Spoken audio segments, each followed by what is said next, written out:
wabarakatuh. Waalaikumsalam. Innal hamdalillah nahmaduhu wa nasta'inuhu wa nastaghfiruh wa na'udzu billahi min shururi anfusina wa min sayyiati a'malina may yahdihillahu fala mudilla lahu wa may yudlil fala hadiya lahu.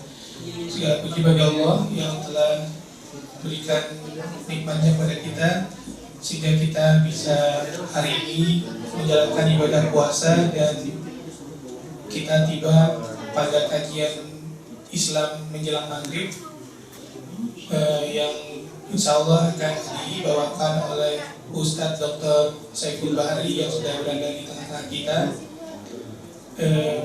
Sebelumnya saya akan menyampaikan secara overview kegiatan Ramadan seperti yang bisa dilihat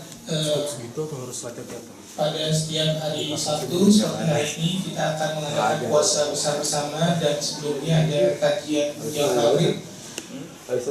Hari ini temanya tentang karunia waktu yang istimewa. Kemudian besok setelah subuh, setelah sahur ada kajian Islam ba'da subuh yaitu tafsir Quran surat An-Nazi'at.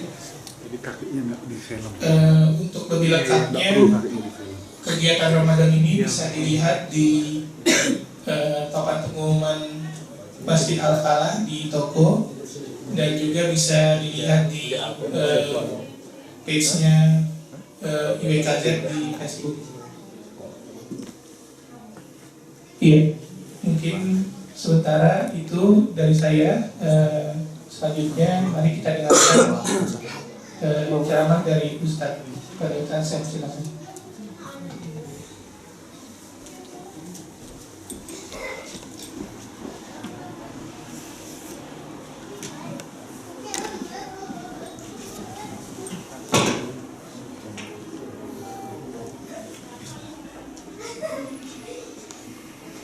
Belum dicolokin, Job.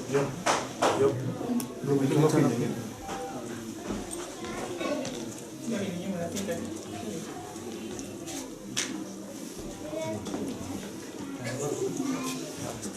Ya belum makan aja.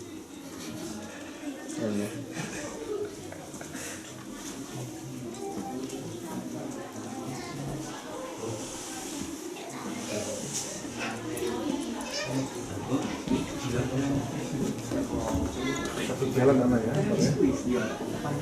Sana-sana tuh ada.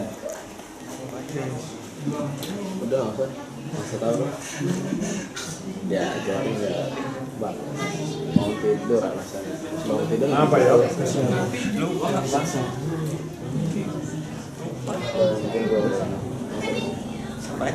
Sambil nunggu ya. Assalamualaikum warahmatullahi wabarakatuh. Waalaikumsalam. Alhamdulillahilladzi an'amana. Alhamdulillahilladzi faddalana. Alhamdulillahilladzi akramana. Asyhadu an la ilaha illallah wa asyhadu anna sayyidina Muhammadan abdullah wa rasuluhu la nabiyya ba'dah. Allahumma shalli wa sallim ala sayyidina Muhammadin wa ala alihi wa sahbihi ajma'in. Amma ba'd. Bapak-bapak, ibu-ibu, kaum muslimin dan muslimat, adik-adik sekalian, para pelajar dan mahasiswa yang dimuliakan Allah biiznillah, pada kajian pertama kali kita sore hari ini dalam kondisi puasa, insya Allah kita akan mengkaji tentang karunia nikmat Allah yang bernama waktu. Nah,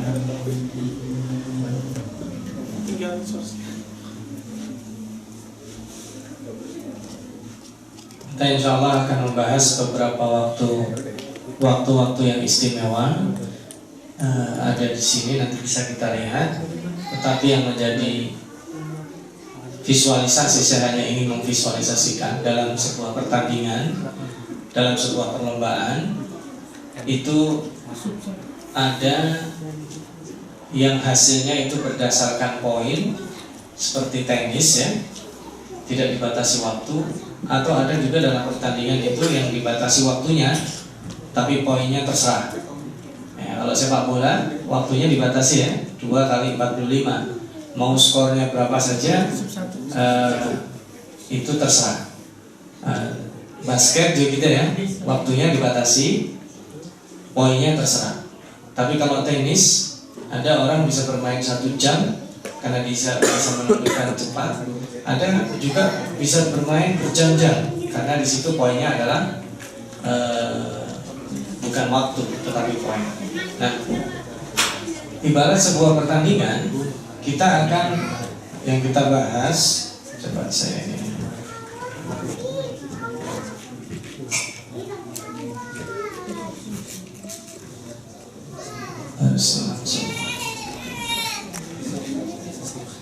Oke, dalam sebuah pertandingan yang kita ambil seperti bulan Ramadan saat ini adalah waktu yang diberikan. Kenapa? Karena Allah hanya memberi kita waktu 30 hari paling banyak dan 29 hari itu minimalnya. Jadi orang berpuasa 29 hari atau 30 hari. Nah, waktu itu kita gunakan untuk apa saja? Meskipun kemarin beberapa ibu-ibu sudah saya ajak memvisualisasikan ini, tapi saya ulang singkat, nanti kita konsentrasi di hal yang lain yang kita isi waktu tersebut. Waktu-waktu yang diistimewakan Allah Subhanahu wa taala itu kalau kita runut, pertama ada waktu istimewa harian yang kita kenal dengan sepertiga malam terakhir.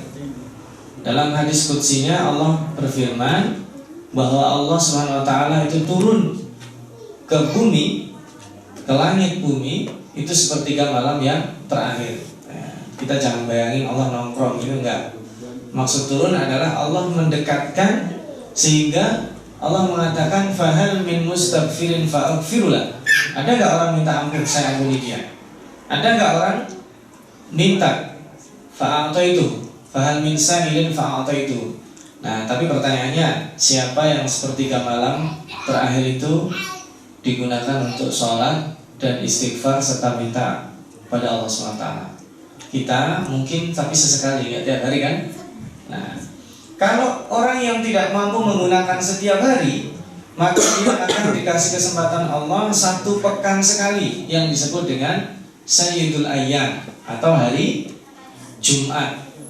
Nah, hari Jumat itu hari yang istimewa yang dalam salah satu hadisnya Rasulullah SAW bersabda, "Ma min sa'atin fi yaumil jumu'ati illa wa fihi sa'atul ijabah." Ada dalam satu masa di hari Jumat itu doa dikabulkan oleh Allah Subhanahu wa taala. Kalau saya visualisasikan, itu ada malaikat dikirim Allah untuk mengkolek doa-doa prioritas. Tetapi malaikat tersebut sampai di masjid ini jam berapa? Itu yang menjadi rahasia. Kalau jamnya ditentukan mainan aja, seharian kita ngapain, nanti di jam tersebut kita nongkrongin, mereka udah datang nih, kita minta. Tapi tidak seperti itu. Maka di hari Jumat orang pun kadang terlupa untuk berdoa, lupa untuk memperbaiki dirinya. Dalam 1 bulan Allah juga memberikan waktu khusus yang disebut dengan Ayyamul Bid, yang kita disunahkan puasa. Ayyamul Bid itu adalah terjemahannya adalah hari-hari putih. Kalau puasa disebut puasa putih, bukan puasa sama nasi doang. Puasa putih karena bulannya sedang full, sedang penuh, kelihatan putih. Nah, itu kata Abu Hurairah menyampaikan sabda Rasulullah SAW. Beliau mengatakan, "Ausani habibi thalatan."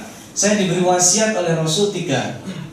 Yang pertama, salat witir sebelum tidur, dan juga beliau melakukan salat duha, tidak meninggalkan salat duha, dan satu lagi berpuasa tanggal 13, 14, 15. Karena di tengah hari itu, di tengah bulan itu Allah Subhanahu wa taala punya waktu yang istimewa. Nah, yang setahun sekali itu disebut dengan bulan Ramadan, yang di dalamnya ada Lailatul Qadar yang merupakan keistimewaan seumur hidup. Kenapa seumur hidup? Karena umur hidup manusia itu diprediksi, kalau standarnya Nabi Muhammad 60-an tahun, tapi Lailatul Qadar standarnya, karena sekarang usia harapan hidup orang makin naik, maka bisa jadi sampai 83 tahun. Dan yang terakhir itu nanti disebut dengan waktu yang istimewa, adalah waktu di penghujung hidup kita yang dikenal dengan husnul khotimah. Nah, kalau saya sekarang mau tanya nih, yang di sini, kita semua pengen mati husnul khotimah ya? Nah, pengen, harus. Tapi kalau ada malaikat yang pencabut nyawa, soal nanti kita bahas ya tentang an-nazi'at dan an-nasyitat itu. Kalau malaikatnya balik nanya kepada kita, siap nggak misalkan? Yang tua, yang muda, yang laki, yang perempuan. Kira-kira kalau ditanya satu-satu, pengen mati dalam keadaan apa? Iya, husnul khotimah udah dijawab. Pengen matinya dalam keadaan apa? Ketabrak, apa tidur? Pengen mati dalam keadaan apa? Sholat. Benar ya? Nah, itu yang akan menentukan doa kita itu dikabulkan atau tidak. Jadi, ya Allah, saya ingin mati dalam keadaan husnul khotimah. Iya, pasti pengen. Sekarang kalau dibalik kita ditanya, ingin mati dalam keadaan apa? Itu yang harus ada dalam benak kita. Kalau kita tidak punya benak, tidak punya pikiran sama sekali ingin mati seperti apa, itu udah diserahin aja sama malaikat. Mau diapain sama kita, terserah dia. Nah, itu yang akan membentuk karakter harian kita. Ya Allah, saya ingin mati dalam keadaan tahajud. Nanti kan malaikat, ntar dulu enak aja, dibuka rafatnya. Gimana mau mati dalam keadaan tahajud, orang gak pernah tahajud. Artinya itu permintaan yang mengada-ngada. Ya Allah, saya ingin mati dalam keadaan baca Quran. Yang bener aja nih, buka. Sudah mulai, gak apa-apa. Jadi ingin mati dalam keadaan apa itu harus ada di dalam benak kita. Seorang yang bahkan coba tanya para juara itu, orang-orang yang melakukan simulasi sebelum di bidangnya, itu dia bisa menghayal. Kita lihat para pemain bola yang dia kerjanya begitu aja, main-main sama bola ya, itu pun dia menghayal. Maka harusnya gini, saya kalau bertanya kepada seorang anak kecil ya, meskipun di sini bukan anak kecil, tapi rata-rata kalau melihat pesawat terbang, waktu kita masih kecil, kalau mau jujur, melihat pesawat terbang itu kira-kira apa yang ada dalam benak kita? Waktu masih kecil, sekarang masih sudah naik pesawat semua. Keren. Kalau ada pesawat terbang atas itu dalam mata kita ini apa? Keren. Keren aja udah itu. Ingin naik pesawat ya? Oh iya. Nah, itu wajar. Tapi kalau ada anak kecil melihat pesawat terbang itu kemudian dia mikir gimana ya cara membuat pesawat. Nah, itu orang yang istimewa. Dia sudah melangkah lebih dari itu. Ada nggak di sini kira-kira kalau anak kecil dia melihat pesawat terbang? Oh, gimana cara buatnya? Itu saya kira kalau ada orang itu harus disendirikan itu. Harus di karantina. Orang-orang seperti itu harus diperbanyak. Kenapa? Karena dia sudah melangkahi.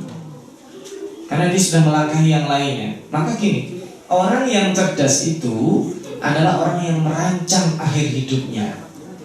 Nanti saya dalam satu sesi lain, gimana cara merancang setelah hidup kita itu seperti apa? Baik merancang. Jadi kalau orang hidupnya itu hanya merancang, saya sekolah, habis sekolah pulang kerja, kalau udah kerja nikah, dan nikah punya anak, habis itu kaya, udah mati, udah gitu aja. Itu biasa orang, rugi. Kalau orang seperti itu aja berarti hidupnya hanya sampai titik ketika nafas dicabut sama malaikat maut. Dia harusnya punya rekayasa yang lebih besar, punya cita-cita yang lebih makro, bahwa ingin memajukan bangsanya, ingin melihat anak-anak didiknya tidak lemah, ingin melihat bahwa seperti hanya impian Ashabul Kahfi pada saat dia ditekan, Ashabul Kahfi itu memimpikan bahwa nantinya orang-orang itu beribadah dengan ringan. Maka ini waktu-waktu yang istimewa ini, kenapa saya ingin membicarakan di sini? Karena waktu itu menentukan. Kalau sekali lagi saya katakan, kalau Masjidil Haram, Masjid Al-Aqsa atau Masjid Nabawi yang dimuliakan Allah, sholat di sana nilainya grade-nya naik, itu perlu waktu dan dana ke sana. Tapi kalau waktu yang istimewa yang Allah berikan, harian, bulanan, mingguan, tahunan, ini kita mau tidur atau kita gunakan, Allah terkasih. Tadi seharian kita berpuasa, masing-masing kita punya aktivitas. Kualitas aktivitas itulah yang akan menentukan. Pemain bola, klub manapun saja dikasih waktunya sama ya, 2 kali 45 menit. Di situ mau ada gol nggak ada gol terserah, ya kan? Tapi waktunya sama nggak? Sama. Yang akan membedakan adalah kualitas cara menggunakannya dan satu lagi kolektivitas. Kolektivitas itu penting. Makanya tetap ada kita kenapa disuruh sholat jamaah yang sebenarnya itu tidak harus ditekankannya untuk laki-laki saja. Untuk perempuan juga disarankan kalau memang tidak ada uzur dia sholat berjamaah dengan menjaga adab-adabnya. Nah, yang laki-laki juga sama menjaga adab-adabnya. Nah, ini dalam rangka mengisi ini, makanya nanti Allah Subhanahu wa taala, tadi pagi kita sudah membahas ya, Allah bersumpah dengan malam, ya kan? Malam untuk apa? Istirahat. Siang untuk apa? Beraktivitas. Itu normalnya. Sekarang kita hidup sedang tidak normal ya. Malamnya tidak imbang dengan siangnya. Nah, ketika konteksnya saya hanya ingin menekankan di bulan Ramadan. Bulan Ramadan yang tidak akan datang lagi kecuali tahun yang akan datang. Ini kita gunakan untuk apa? Proyek itu yang harus kita bicarakan. Nah, maka nanti saya untuk feedback aja kepada Bapak dan Ibu. Nah, saya menambahi lagi satu yang ini. Ketika datang bulan Ramadan, setan itu dirantai ya, betul ya? Setan dirantai ya. Setan dari mana ini? Setan dari bangsa jin. Kalau setan dari manusia, Allah biarin saja. Karena setan manusia itu dia setannya bisa prematur, setannya bisa sementara musiman, setannya bisa lebih sadis dan lebih kejam dari setan jin. Makanya dia dibiarin aja. Nah, apa makna dari setan dibelenggu? Itu ujian. Jadi kita sering gini, melakukan kejahatan itu paling enak saya diganggu sama setan, gitu ya. Saya nggak sholat itu dibisiki setan. Saya nggak mau berbakti pada orang tua. Saya malas belajar itu gangguan setan. Kalau ada orang kayak gini di bulan Ramadan, itu nggak bisa lagi punya alasan. Kenapa? Oh, setan sudah diikat sama Allah SWT. Maka setan yang diikat itu, jadi ini saya tarik lagi. Nanti di hari Lebaran yang berbahagia itu bukan manusia, setan itu juga berbahagia. Makanya kita sering mari kita rayakan hari kemenangan, hari kebahagiaan. Kita berbahagia karena berpuasa. Tapi ingat ada makhluk lain yang berbahagia di hari itu. Siapa dia? Setan. Kenapa? Dia akan menikmati kebebasan. Hari ini aku bebas lagi mengganggu manusia. Jadi hari itu ada dua makhluk yang sama-sama bahagia. Nah, kalau di hari itu kita yang selama Ramadan merasa terkekang, di hari Lebaran kemudian aku bebas, nah dia akan mendapatkan teman yang tadi yang diikat, kemudian di bulan Ramadan aku bebas. Itu satu. Yang kedua, kemarin di awal tadi Ibu sudah saya jelasin, persepsi kita tentang setan harus diperbaiki. Maksudnya apa? Selama ini kita mempersepsikan bahwa yang namanya setan itu sesuatu yang apa? Yang apa ini? Menakutkan. Yang menakutkan. Terus mengerikan, ya? Ya betul ya? Itu persepsi hanya cocok untuk anak-anak TK dan SD. Kalau setan itu menakutkan, saya yakin Nabi Adam tidak akan melakukan maksiat. Kalau setan itu mengerikan, saya yakin juga tidak ada orang maksiat di bumi ini. Nah, saya mau lihat, tunjukin ayatnya. Coba bayangkan, Nabi Adam bisa ngobrol enak sama jin, sama iblis kayak gini. Kira-kira iblisnya menakutkan atau enak dilihat? Nah, saya ngajak visualisasikan ya. Coba Nabi Adam dan istrinya ketika didatangi iblis, itu iblisnya kira-kira enak dilihat atau menakutkan? Enak dilihat. Biasa aja maksudnya apa? Kalau iblis itu datang dalam bentuk yang menyeramkan untuk membujuk Nabi Adam dan istrinya melakukan maksiat dengan makan buah yang dilarang oleh Allah Subhanahu wa taala, berhasil nggak saya kira? Nggak berhasil. Iblis itu di sini dia lebih canggih dari salesman. dia bisa membujuk, menawarkan kepada orang yang aslinya barang itu nggak perlu dibeli sampai bisa dibeli. Itu ilmunya iblis. Ilmunya jangan salah ini ya, jangan dikira salesman kayak iblis, bukan. Tapi iblis itu melebihi salesman. Bagaimana mungkin hal-hal yang dilarang oleh Allah, dari yang diharamkan Allah, kemudian Nabi Adam yang punya ilmu, tadi kan derajatnya tinggi sekali, bisa terperdaya seperti itu. Itu karena persepsi tentang jin yang mengganggu. Tidak semua jin itu jelek, setan lebih tepatnya, itu kita persepsikan kepada hal-hal yang menakutkan. Nah ini makanya saya tarik sekali lagi. Yang kedua, pertama, setan akan berbahagia begitu bulan Ramadan pergi. Kalau kita tidak menggunakan atau menganggap bulan Ramadan adalah sesuatu yang biasa saja, kemudian kita nanti berbahagia ketika Ramadan pergi, berarti kita tidak ada beda tipis sama setan. Itu yang pertama. Yang kedua, kalau seandainya setan itu kita persepsikan masih menakutkan, kita merasa aman tidak diganggu setan. Padahal setan itu, kemarin saya bilang ya, bagi laki-laki ngelihat perempuan cantik, hati-hati, itu bukan perempuan cantiknya jadi setan, di situ ada setan yang dia bermain. Kalau orang lihat tidur-tiduran itu enak daripada bekerja, daripada belajar, di kasur kita itu ada setan, kita harus usir dia. Kalau memang kita sulit menjaga pandangan, berarti di mata kita ada setan.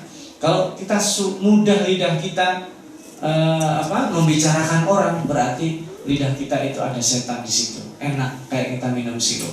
Nah ini kita harus persepsikan seperti itu sehingga kita akan merasa tidak aman dari godaan setan. Itu yang ketiga. Yang keempat, saya mau menguliti masalah waktu ini ya. Saya hanya mau mengambil dalam surat, nanti lebih detailnya akan kita bahas ketika pagi hari. Saya ambil salah satu saja. Di dalam surat At-Takwir ini Allah Subhanahu wa taala bersumpah di sini ya. Was-subhi idza tanaffas. Apa artinya? Ayat 18, demi waktu subuh apabila fajarnya mulai menyingsing. Itu terjemahannya. Sebenarnya arti was-subhi idza tanaffas, dan waktu subuh ketika bernafas. Waktu subuh ketika bernafas. Waktu bernafas itu seolah-olah sebelumnya tidak bernafas, karena di malam hari orang tidur. Begitu dia bangun nafasnya kembali. Begitu dia bangun dia ada harapan. Itu Allah Subhanahu wa taala memberikan waktu yang istimewa. Gini, kalau kaitannya dengan puasa, keistimewaan puasa ya. Kita lihat biar sama-sama kita baca ayatnya. Dalam ayat 183, ketika Allah mengatakan ya ayyuhalladzina amanu kutiba alaikumusiyam kama kutiba alal ladzina min qablikum. Min qablikum itu sebelum kita, nabi-nabi itu berpuasa 1 tahun penuh. 1 tahun penuh ya. 1 tahun penuh itu berapa bulan? 12 bulan. Kemudian nabi-nabi setelahnya dikorting, terus dikorting, dan diskon terbesarnya sebelum Nabi Muhammad itu di zaman Nabi Daud alaihissalam, diskonnya 50%. Jadi Nabi Daud puasanya berapa? 6 bulan, tapi bukan borongan, dia dicicil. 1 hari puasa, 1 hari tidak. 1 hari puasa, 1 hari tidak. Itu kalau di total selama 1 tahun kan berarti 6 bulan, tapi bukan borongan. 6 bulan puasa, habis itu 6 bulan foya-foya, enggak. Tapi 1 hari puasa, 1 hari tidak. Dan puncaknya itu di zaman Rasulullah SAW, kita hanya diwajibkan puasa berapa? 30 hari. 1 bulan atau 30 hari paling banyak, 29. Terus Rasulullah SAW bersabda, barang siapa puasa bulan Ramadan, kemudian dia ikuti dengan puasa berapa? 6 hari, maka bagikan dia puasa 1 tahun penuh. Jadi kita itu meskipun puasanya sebulan, kita ini sama dengan puasanya umat terdahulu. Makanya di sini kama kutiba 'alal ladzina min qablikum la'allakum tattaqun. Dan takwanya konteks pertama kali di sini kita hargai waktu yang 1 bulan itu. Nah, apa kaitannya dengan wasubhi idza tanafas, dengan sumpah-sumpah Allah? Kemarin sudah kita bahas juga bahwa Allah menjadikan wal asri Innal insana lafi khusr. Demi masa kemarin kita telah beri apa? Demi juz waktu ya, demi perasan waktu, orang itu merugi kalau bulan Ramadan dia tidak tahu di situ harus mengerjakan sesuatu yang seperti apa. Karena contohnya saya ambil lagi dalam surat Ali Imran di ayat ini ya. Orang-orang yang dekat dengan Allah, disayang Allah, sebelumnya disebut di sini dengan wallahu basirun bil ibad. Hamba-hamba Allah itu siapa? Alladzina yaquluna rabbana innana amanna faghfir lana dzunubana wa qina adzabannar. Ini mereka yang berdoa seperti ini. Kemudian orang-orang yang sabar, wassabirin, wassadiqin, orang-orang yang jujur dan bersungguh-sungguh, wal qanitin, orang-orang yang khusyuk beribadah, wal munfiqin, orang-orang yang suka memberikan nafkah di jalan Allah, wal mustaghfirina bil ashar, itu orang-orang yang beristighfar di waktu sahur. Jadi waktu sahur itu waktu yang zikirnya saja ada zikir prioritas. Subhanallah bagus, Allahu Akbar bagus, La ilaha illallah bagus. Tapi kalau waktu sahur, zikir yang harusnya kita baca adalah astagfirullah, diperbanyak. Jadi zikir saja ada pilihannya. Apalagi kalau kita lihat di bulan Ramadan, yang paling bagus apa? Puasa. Kenapa? Wajib. Selain puasa apa? Baca Quran. Karena itu Ramadan dihargai oleh Allah lebih baik dari 1000 bulan yang lainnya, satu malamnya saja, atau lebih baik dari 11 bulan yang lainnya. Itu karena ada Al-Quran diturunkan di bulan Ramadan. Kemudian yang ketiga, bayar fidyah, bersedekah. Di luar bulan Ramadan bagus, di bulan Ramadan lebih dianjurkan lagi. Sedekahnya bisa sedekah betul-betul sedekah dalam artian bentuk fisik uang, bisa sedekah tidak harus bentuk fisik seperti hanya sekarang saya sedekahkan ilmu saya, atau sedekah perasaan. Ada yang pernah dengar sedekah perasaan? Ibu-ibu yang paling banyak main perasaan, pernah nggak sedekah perasaan? Ada yang tahu maksudnya sedekah perasaan? Istilah ini pernah didengar nggak? Belum. Sedekah perasaan itu apa? Kalau korban perasaan? Tahu? Nah, apa itu korban perasaan? Ayo, apa itu korban perasaan? Hah? Kalau korban perasaan itu terpaksa, sementara sedekah perasaan itu kita yang menginginkan. Contohnya, kalau ada orang memfitnah saya, sakitkan hati saya, betul ya? Nah, sakitnya hati saya, oke, saya sedekahkan perasaan saya. Kamu minta maaf, gak minta maaf, saya maafin. Itu bersedekahkan perasaan. Memaafkan itu sedekah perasaan. Gimana? Ada, saya akan tutup nanti biar ada dialog ya. Kesannya jangan terlalu berat, karena logika tanpa logistik anarkis. Ada Rasulullah SAW bersabda suatu ketika dalam sebuah majelis ilmu, sekarang datang kepada kalian, atakumul an rajulun min ahli jannah, seseorang penduduk surga akan mendatangi kalian. Posisinya seperti ini, menghadap Rasulullah SAW. Mereka langsung noleh ke belakang. Siapa sih orang yang melihat? Oh, biasa, laki-laki biasa habis wudhu mengambil sendalnya bawa, nggak ada yang kenal. Udah. Kemudian menjadi sunyi lagi, Rasulullah melanjutkan pelajarannya, pengajian. Besok di waktu yang sama Rasulullah SAW bersabda lagi, atakumul an rajulun min ahli jannah. Sekarang akan segera masuk ke dalam majlis kita seorang penduduk surga. Loh, kaget, kok diulang lagi? Siapa dia? Siapa yang beruntung hari ini kira-kira? Nengok lagi ke belakang. Lah, dia lagi orangnya, nggak ada yang kenal. Makin penasaran orang kan? Tapi udah ngikutin pengajian lagi Rasul. Hari ketiga diulang lagi, Rasulullah SAW bersabda lagi, atakumul an rajulun min ahli jannah. Ada seorang penduduk surga mau datang lagi. Nah, ini mereka bertanya-tanya, jangan-jangan ini orang yang kemarin lagi. Tengok lagi. Oh betul, orang yang kemarin lagi, dan gak ada yang kenal. Rupanya dari sekian hadirin itu ada yang penasaran. Namanya Abdullah bin Amr bin As. Kemudian dia temui orang itu dan dia pura-pura bertamu di rumahnya. Setelah investigasi, bahasa kita ya, dia meminta izin untuk nginap di rumahnya. Ya, orang ini orangnya enak, welcome aja. Nginep dan nginepnya 3 hari. Hari pertama dia perhatiin, ini makan juga sama, makannya malah banyak ya.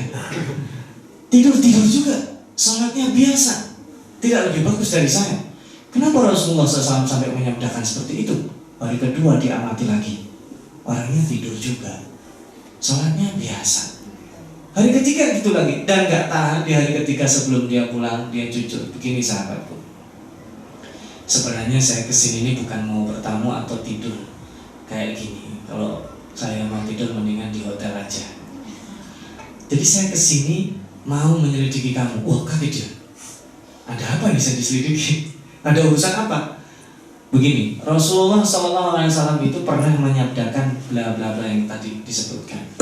Dan Anda adalah orangnya. Kaget dia. Masya Allah, Alhamdulillah. Tapi kenapa ya kaget dia?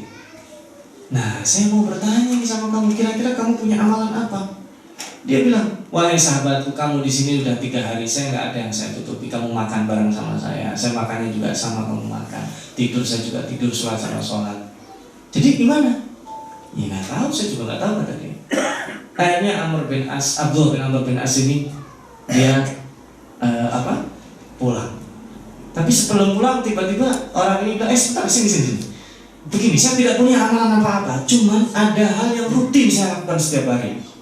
Jangan-jangan karena itulah amalan itulah yang menjadi syafaat cintai, dan kalau perlu doanya di absen di jadwal.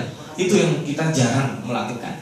Nanti ada bahasannya khusus manajemen doa dan zikir, kita akan bahas itu. Dan saya sebenarnya lebih ingin mengeksplorasi pengalaman dari bapak dan ibu-ibu. Karena waktu yang diberikan 1 jam, maka 20 menit atau nanti tergantung lebih, saya persilakan kepada hadirin dan hadirat sekalian untuk membahas dan memperkaya. Tema kita sekali lagi adalah waktu ya, waktu yang ada di dalam Al-Quran. Dan nanti insya Allah kita lebih eksplorasi, saya akan mengungkapkan ayat-ayat Al-Quran. Sementara itu dulu saya berikan kepada Bang Yogi untuk memoderatori. Kalau ada yang memberikan masukan, pertanyaan atau gugatan, kalau tidak setuju saya demokratis saja. Terima kasih sementara. Assalamualaikum warahmatullahi wabarakatuh. Ya, menarik sekali apa yang disampaikan Ustaz. Tentu ada pertanyaan. Mungkin kalau ya.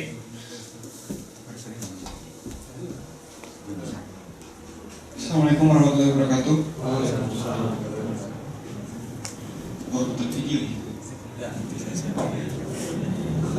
Jadi Ustaz, saya tertarik sama tadi Ustaz bilang bahwa hasil yang maksimal itu adalah gabungan antara kualitas diri sama kolektivitas yang tadi dibilang. Kalau dikasih waktu buat main bola 90 menit sama-sama dari 2 kubu, terus tapi dia ada bisa satu yang menang, bisa satu yang golin, bisa satu kartu merah dan sebagainya. Saya masih kurang paham tentang makna dari kolektivitas itu sendiri. Apakah sampai di mana tahap kolektivitas itu? Sampai di mana kita harus amal berjamaah? Sampai di mana kita harus amal sendiri-sendiri? Maksudnya definisinya saya masih belum benar-benar paham. Mungkin kalau kualitas sudah jelas, kita harus memperbaiki kualitas diri sendiri dan apa itu. Terima kasih Ustaz. Assalamualaikum warahmatullahi wabarakatuh. Saya jawab dulu ya. Gampang. Orang menjadi baik itu perlu orang lain. Orang sholat jamaah, kalau adanya imam aja nggak ada makmumnya, bisa jadi sholat jamaah? Nggak ada, makanya imam perlu makmum. Demikian juga ada makmumnya, nggak ada yang mau imam, jorok-jorokan, nggak selesai, sholatnya nggak jadi. Yang satu dijorokin, mundur lagi, dijorokin ke depan, nggak jadi sholat. Jadi harus ada tim. Maka ketika ini alhamdulillah di komunitas seperti ini ada masjid, ada terfasilitasi. Coba bayangkan seandainya umat Islam di satu tempat tidak ada fasilitas begitu ini. Dia hidup sendiri-sendiri, puasa sendiri, sholat sendiri. Itu tidak memberikan athar dan pengaruh. Kalau seperti ini kan kelihatan, dia akan dilihat dengan segala kelebihan dan kekurangannya. Ternyata umat Islam itu tempat berkumpulnya itu masjid. Nanti ada bahasan sendiri tentang masjid ya. Masjid adalah tempat peradaban. Masjid itu adalah tempat orang yang harusnya sedang fit-fitnya, bukan tempat masalah. Padahal kan ke masjid kalau sudah pensiun, ke masjid kalau ada masalah, ya kan? ke masjid kalau lagi sakit hati sama orang. Akhirnya masjid tempat berkumpulnya orang-orang sakit hati. Akhirnya masjid tempat berkumpulnya para pensiunan. Akhirnya masjid tempat berkumpulnya orang-orang bangkrut, ya kan? Padahal harusnya tidak. Akibatnya apa? Timbulannya kalah. Kalau sebuah tim itu kumpulan orang-orang bangkrut, kemudian bertanding dengan orang-orang yang para jenderal misalkan, ya kalah dia. Harusnya masjid atau komunitas lebih umum, karena kita di sini ada komunitas yang bagus, maka sekarang tinggal memanfaatkan komunitas itu. Di sini kan orang kalau Anda datang ke masjid, melihat orang baca Quran, masa kesini mau tidur? Ya, kita terrekayasa. Malu saya kalau itu baca Quran. Anda pernah dengar istilah odol ya? One day one juice, masuk saya odol, one day one lembar. Saya malu baru. Kalau ada odol saya harus nambah. Odol sama odol kalah, harus ditambah. Nah, kalau ada yang satu, masya Allah, dia baca Quran khusyuk. Meskipun sulit dibedakan antara khusyuk dan ngantuk ya, tetapi dia akan malu melihat itu. Nah, yang lainnya juga, yang satu berdiskusi. Nah, dengan komunitas ini kalau dia grade-nya naik, yang kemarin saya bilang itu disebut dengan rekayasa. Juara di antara para juara. Nah, itu kolektivitas yang harus diperlukan. Karena biasa, saya kira masing-masing sudah pernah mendengar ya cerita anak elang yang dipelihara sama anak ayam. Saya kira udah sering dengar ya itu ya. Mayoritas sudah lah, usah diulang-ulang lagi. Saya di sini dulu sudah pernah cerita juga. Saya ulang deh kalau Pak. Jadi, kayaknya puasnya belum dengar. Ada seorang petani, dia menemukan telur elang, ya, kemudian dibawa pulang. Setelah itu dia gabungkan dengan telur-telur ayam, dan telur elang ini bersama telur elang diengkrani induk ayam. Kemudian sampailah suatu ketika menetas telur ini di tengah-tengah telur ayam, ya kan? Akhirnya sang anak elang ini menjadi anak ayam. Mungkin dia agak sedikit beda dan minder gitu. Yang lainnya kayak gitu kok saya kayak gini, dia jadi malah minder. Suatu ketika sudah agak besar, dia melihat ada burung yang terbang. Nalurinya sebagai anak elang, dia ingin seperti itu. Wah, coba kita bisa terbang kayak tadi anak kecil lihat pesawat ya. Tapi sama anak-anak ayam lain dia bilang, "Hus, gak usah ngelamun, kita nih anak ayam matok-matok aja gak bisa terbang." Akhirnya anak elang itu memendam cita-citanya untuk bisa terbang. Dia gak berani nyoba. Akhirnya dia hidup sebagai anak ayam padahal dia anak elang, tua sebagai anak ayam padahal dia anak elang, dan mati dikubur sebagai anak ayam padahal dia adalah elang. Itu kebanyakan kita itu. Padahal kita ini bukan anak elang, bukan anak ayam, anak manusia. Kita orang hebat, tapi karena pergaulannya seperti itu, ya, saya nggak membahas Ronaldo pemain dunia nggak berfungsi bagi timnya. Itu bagi teman-teman yang pecinta bola lebih tahu itu kenapa sebabnya.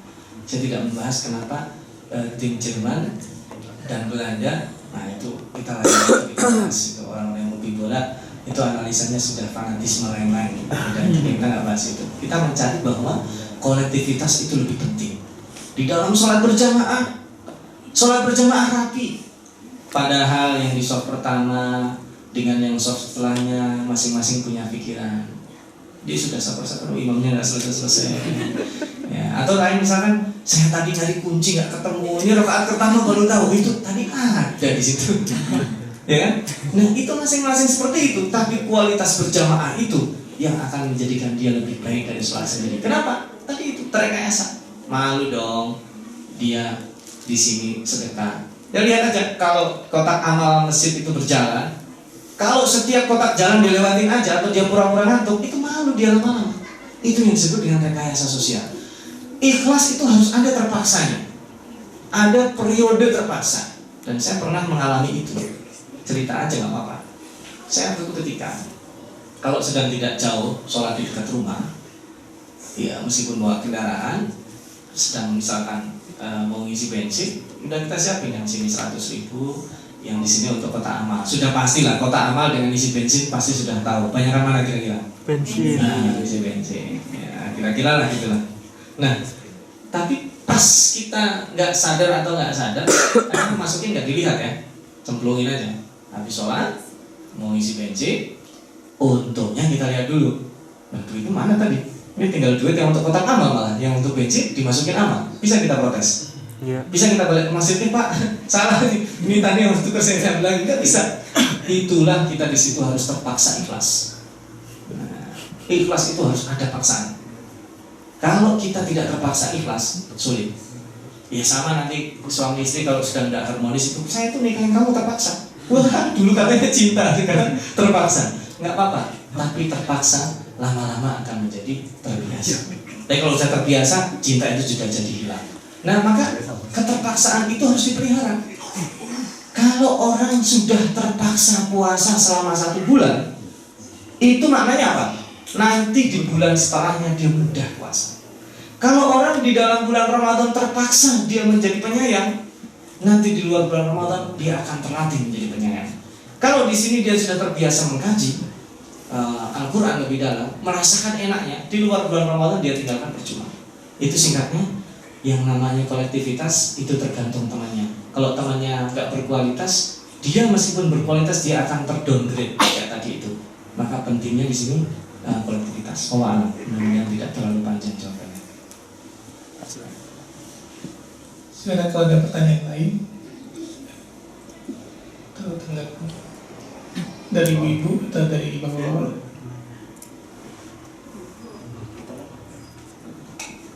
Ya, Anis.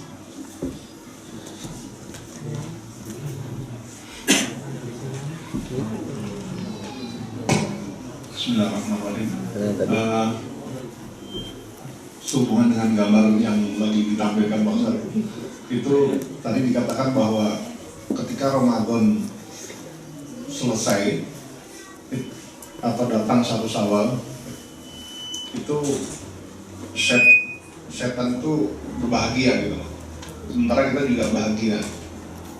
Jadi kalau mau dibilang di sini kemungkinan bahwa sesungguhnya kita harusnya kita nggak bahagia gitu loh ketika Lebaran itu gitu, karena setan sudah diberikan kebebasan untuk mengganggu. Sudah tidak ada setan aja kita masih bermasalah gitu ya, kadang-kadang sering bahkan mungkin ini ditambah gitu loh, yang setan itu sudah dibebaskan mestinya. Nah ini bagaimana nih sikap kita? Apakah harus kita bersedih menangis ketika Lebaran, atau harus ya seperti itu, hura-hura senang, alhamdulillah udah gak puasa lagi jadi bisa makan bebas lagi, atau bagaimana nih sikap kita tuh? Demikian, terima kasih.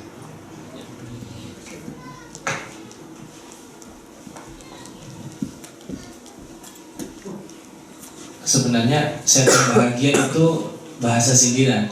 Sebenarnya mereka sedih setan itu. Kenapa? Setan itu meskipun dia dibebaskan bisa mengganggu orang lain, sebenarnya mereka bersedih. Bersedihnya kenapa? Karena orang yang akan dia ganggu sudah terlanjur jadi juara. Gitu. Dia jadinya tambah iri, tambah tersakiti. Maksud saya, setan bahagia itu saya ada peluang merebut juara kamu, gitu. Nah, kita tetap harus bahagia. Kenapa? Alhamdulillah saya bisa puasa selama 1 bulan penuh. Meskipun ibu-ibu ada yang bolong-bolong karena halangan, tetapi 1 bulan penuh saya dekat dengan Al-Quran. 1 bulan penuh saya keluarkan zakat, saya keluarkan infaknya, saya lebih perhatian kepada masjid, saya lebih perhatian kepada anak, lebih perhatian kepada orang tua. Banyak, lebih giat lagi belajar, karena tidak ada alasan puasa mengganggu belajar. Nah, itu ketika dia juara, setan itu menangis, terlambat saya. Ternyata saya selama 11 bulan untuk mengganggu dia tidak berhasil. Nah di situ kita berbahagianya itu. Tapi maksud saya setan bahagia itu dia punya peluang kesempatan lagi. Jadi masih ada. Nah kita akan tergerogoti nih selama bulan-bulan setelahnya. Kalau amunisi kita setelah direkayasa Allah selama 1 bulan ini tidak kita jaga. Nah jaganya apa? Dengan komunitas. Nah, komunitas itu mempermudah saya kira. Kalau dulu seorang sahabat yang masuk Islam, dia bilang, ya Rasulullah, saya belum bisa meninggalkan berzina, belum bisa meninggalkan minum-minuman keras, belum bisa meninggalkan judi. Kata Rasulullah SAW, oh nggak apa-apa, tapi saya minta kamu satu aja. Apa Rasulullah SAW? Jujur. Oh gampang kalau jujur. Minggu depan ketemu lagi, ditanya Rasulullah, kamu masih judi? Masih minum keras? Masih berzina? Masih. Lama-lama orang ini mikir, kalau setiap ketemu ditanya gitu, lama-lama saya malu juga. Kenapa? Karena ada komunitas. Malu dia. Nah, komunitas itu membantu meskipun bukan segala-galanya. Kita menjadi mudah terekayasa dengan berjamaah dan komunitas itu. Makanya kata hadis itu, innama ya'kulu dhi'bu al-ghanam al-qasiyah. Jadi yang dimakan serigala itu adalah domba yang sendirian.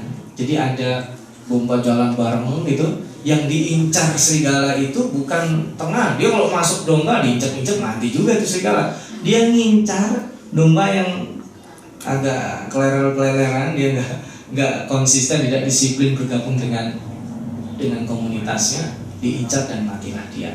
Nah, kita akan selalu diincar oleh setan. Saya lihatkan ayatnya di dalam surat Al-A'raf. Tadi yang kita tadaburi ya, setelah Nabi Adam. Sebenarnya ini nanti lebih khusus akan saya kaji dengan bapak-bapak, rahasia penciptaan Nabi Adam dan yang berhubungan dengan itu nanti besok atau minggu depan jadwalnya ada, kita bisa lihat. Kita lihat di sini, innahu yarakum huwa wa qabiluhu min haitsu la tarawnahum. Kita lihat di sini ya, ayat 27. Sesungguhnya ia dan pengikut-pengikutnya melihat kamu dan suatu tempat yang kamu tidak bisa melihat mereka. Ini sudah gak fair bermusuhan dengan setan. Kenapa? Dia bisa melihat kita, ya kan? Dan kita gak bisa melihat dia. Itu kan kalau bermusuhan gak fair dong. Ya, dalam sebuah pertandingan gak fair dong. Kalau tinju dia bisa mukul gitu. Kita tiba-tiba bisa dengarnya, sementara kita gak bisa mukul dia. Nah, apa senjata kita melawan penggoda seperti ini? Sebenarnya setan itu tidak punya kuasa terhadap kita. Setan itu mau 1000 kali menggoda kita, kalau kita bisa tahu ilmunya, itu kan ada. Seorang alim yang sedang tidur itu lebih ditakuti bagi setan daripada 1000 orang sedang beribadah di dalam masjid, tetapi dia nggak punya ilmunya. Berarti syarat kita apa? Kayak Nabi Adam, kita harus punya ilmu, harus menuntut ilmu. Jangan tanya kepada saya, wah saya di sini belajarnya mesin misalnya. Saya di sini belajarnya apa? Keuangan, ekonomi. Saya di sini, ilmu itu adalah yang pada titik terakhirnya menyampaikan kita takut kepada Allah. Meskipun ilmunya ilmu mesin, meskipun dia akuntansi, meskipun dia jurusan-jurusan, kalau belajar di Jerman ini kan justru malah dikhawatirkan. Saya dengar di Barat itu memang kalau Islamic Studies itu malah bisa dianggap sebagai Islamologi. Islamologi itu ilmu dianggap sebagai ilmu pengetahuan. Sementara kita mau belajar ilmu itu untuk meningkatkan iman kita, dan itu yang tidak diinginkan oleh orang-orang Barat. Atau beda pendekatannya, karena mereka menganggap Islam sebagai Islamologi, sebagai ilmu pengetahuan yang dipelajari. Sementara harusnya orang yang beriman itu belajar Islam untuk meningkatkan keyakinannya. Itu saya kira meskipun tidak fair ya, tapi insya Allah setan itu tidak akan sampai mengganggu kita. Coba buktikan sendiri. Bahkan kalaupun kita takut sama setan yang menyeramkan tadi, bapak-bapak dan ibu-ibu pergi ke kuburan. Nah, kalau kuburan di Jerman mana ada yang menyeramkan, ya kan? Ada nggak di situ kuburan menyeramkan? Nah, ada yang menyeramkan itu kuburan di Indonesia. Itu karena perspektif kita dibentuk oleh seperti itu. Saya sering mengatakan bahwa perspektif itu karena budaya. Di Barat itu yang namanya hantu pun nggak ada yang menyeramkan. Iya, menakutkan, iya, menyeramkan enggak. Karena dia pakainya rapi. Di sini Dracula ada yang miskin, nggak ada. Dracula itu jasnya rapi, ganteng, ya kan ya. Kalau di kita hantunya itu juga nelongso kasihan. Paling banter dia pocong, pakainya satu motif. Nanti sundel bolong, kuntil anak, suster ngesot, gak bisa berdiri lagi kan. Jadi nggak ada yang bermartabat. Sampai hantu pun, hantu saja tidak diperbolehkan maju di negara kita. Gimana maju kita? Nggak boleh kaya. Kalau perspektifnya sudah kayak gitu, itu budaya sehingga kita sampai ya kalau mau jujur ya, bener nggak? Sementara orang Barat itu memperspektifkan hantu kayak apa? Nggak ada. Suster ngesot sekolah di Jerman nggak ada. Nah, kalau sudah di sini berubah menjadi Dracula yang pakai jas, rapi, gentle. Kalau ke Cina, hantu-hantu itu adalah para bangsawan, ya kan? Di Cina, film-film Cina itu ya, lihat hantunya apa? Bangsawan dia, pakainya rapi, orang keraton. Tapi lihat negara kita, hantunya jual jamu. Ya maaf, saya tidak menghina profesi itu ya. Tapi Mbak Indonesia kreatif, hantunya itu direktur, harusnya kayak gitu. Saya belum pernah ada orang yang kreatif membuat, meskipun itu mistik, itu sampai sejauh itu nggak ada. Hantu direktur nggak ada. Dia sundel bolong, jual jamu, susternya ngesot nggak bisa jalan, atau tuyul nggak punya baju. Nah itu perspektif peradaban atau budaya seperti itu mengakibatkan kita tersandra. Yang sampai dalam istilah-istilah yang lain kita gunakan juga seperti itu. Itu saya kira masih ada beberapa waktu lagi kalau kita mau eksplor lagi. Saya persilakan saya. Masih udah habis ya waktunya. Udah habis. Kalau masih ada satu pertanyaan lagi, saya persilakan. Masih ada? Ya silakan Ibu. Udah nggak ketahuan tuh. Biasanya gimana sih? Perfect. Assalamualaikum warahmatullahi wabarakatuh. Pak Ustadz, saya datang telat jadi nggak tahu yang tadi diceramain itu.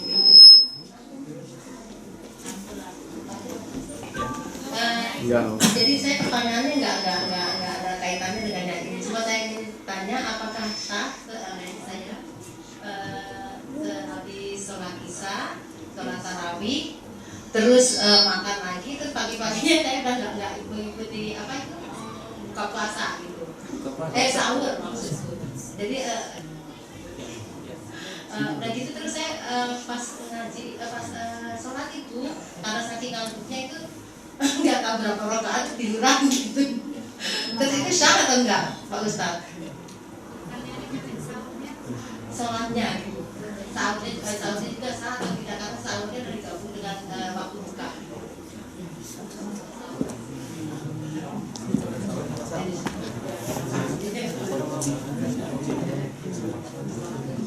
Siapa sih?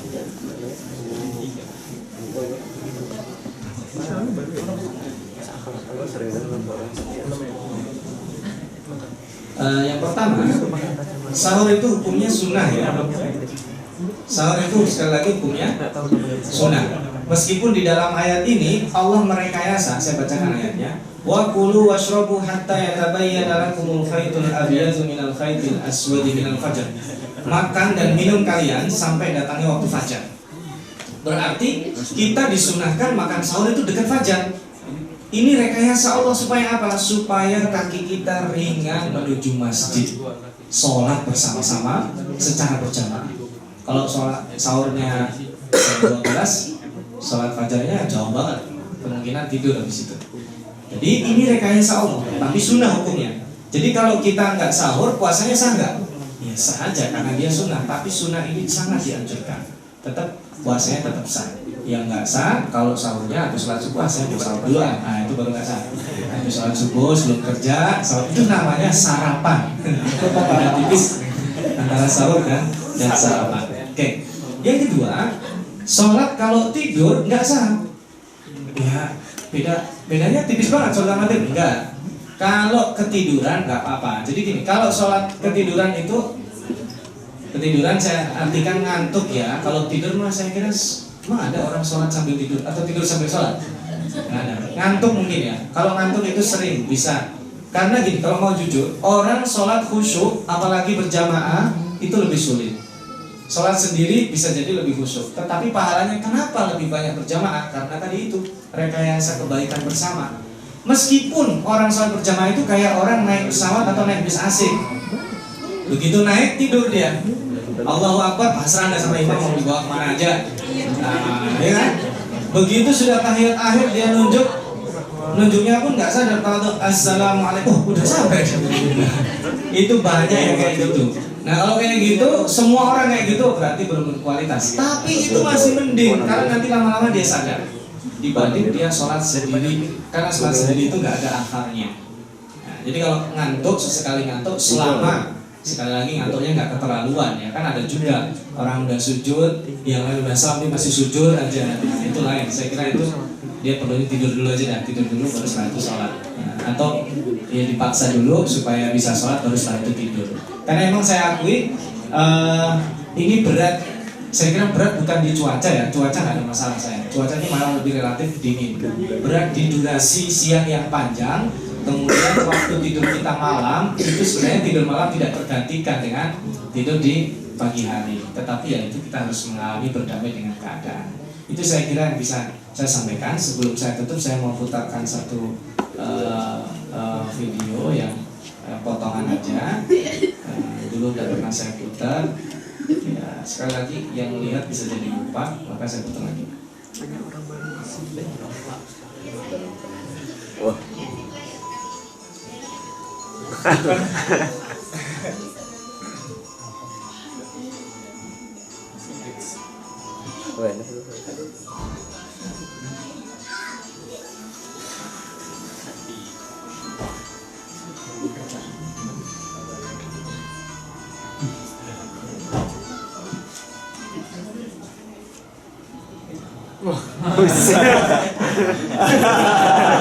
Aduh. Kalau ada biskuit gua kasih.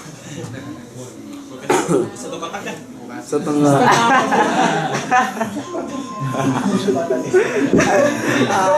Malaysia dia pengen keluarnya modal dikit, dapatnya banyak. Ya Allah, kasih tahu saya tahun ini Lailatul Qadar jatuh tanggal berapa ya Allah. Nah, akhirnya dia dapat bisikan Lailatul Qadar datang besok. Akhirnya dia serius hari itu, habis itu dia lepas. Itulah makanya rahasia Lailatul Qadar dirahasiakan oleh Allah Subhanahu wa taala. Jadi orang yang mau setengah-setengah di bulan Ramadan jangan mengharapkan kualitas yang lebih. Jadi kita harus full support diri kita menjadi bagus dan mensupport pengaruh kepada seluas-luasnya masyarakat kita. Insya Allah hasilnya juga akan kita nikmati bersama-sama. Ingat, saya selalu ingin menekankan ini, rekayasa kebaikan itu maksudnya apa? Ya Allah, semua orang yang di sini masukkanlah surga ya Allah, tapi rumahku nanti di surga yang paling bagus ya Allah. Itu boleh berdoa demikian. Waj'alna lil muttaqina imama. Jadikanlah aku juara di antara para juara ya Allah. Kenapa? Karena gak rugi. Daripada kita doa ya Allah, ini terbiasa menyakiti aku ya Allah, yang masukin surga aku aja. Itu jangan doa kayak gitu, rugi. Karena yang udah di surga masuk sendirian, kita mau main bola sama siapa sih? Mau main petak umpet sama siapa? Nggak ada. Jadikanlah semuanya ini adalah orang masuk surga ya, tapi rumahku adalah rumah yang paling bagus, sehingga nanti yang lainnya menjadi iri dan mereka menyesal. Kenapa dulu di dunia tidak memaksimalkan kesempatan yang Allah berikan. Itu saya kira mudah-mudahan ini menjadi motivasi, dan kita itu termasuk saya. Di sini kita bisa sama-sama meningkatkan kualitas pribadi serta kolektivitas yang tadi disampaikan untuk menikmati nikmat waktu yang sangat mahal yang bernama bulan Ramadan. Itu saya kira bisa saya sampaikan. Saya akhiri, kita akhiri dengan doa ya. Kita baca istighfar kepada Allah SWT 3 kali. Astagfirullahaladzim, astagfirullahaladzim, astagfirullahaladzim. Bismillahirrahmanirrahim. Alhamdulillahirabbil alamin hamdan yuwafi ni'amahu wa yukafi mazidah. Ya Rabbana lakal hamdu kama yanbaghi li jalali wajhika wa 'azimi sultanik. Allahumma shalli wa sallim ala sayyidina Muhammadin wa ala alihi wa sahbihi ajma'in. Allahumma ighfir lana wa li walidina warhamhum kama rabbawna shighara. Allahumma barik lana fi syahri Ramadan. Allahumma waffiqna lima tuhibbu wa tarda. Allahumma ij'alna min ahli al-Qur'an. Allahumma arzuqna tilawatahu ana al-laili wa atrafan nahar على وجه الذي يرضيك عنا. اللهم اجعلنا من عبادك المتقين واجعلنا في زمرة المتقين واحشرنا مع المتقين. اللهم أعنا على ذكرك وشكرك وحسن عبادتك. اللهم اجعل جمعنا هذا جمعا مرحوما وتفرقنا من بعده تفرقا معصوما ولا تجعل فينا ولا منا شقيا ولا محروما. ربنا آتنا في الدنيا حسنة وفي الآخرة حسنة وقنا عذاب النار. وصلى الله على سيدنا محمد وعلى آله وصحبه أجمعين والحمد لله رب العالمين. dan nanti akan ditutup oleh pembawa acara. Sebelum ditutup mungkin ada pengumuman. Saya akhiri dari saya, kurang lebihnya mohon maaf. Jazakumullahu khairan. Wassalamualaikum warahmatullahi wabarakatuh. Waalaikumsalam. Terima kasih kepada Ustaz. Jazakumullah khairan. Insyaallah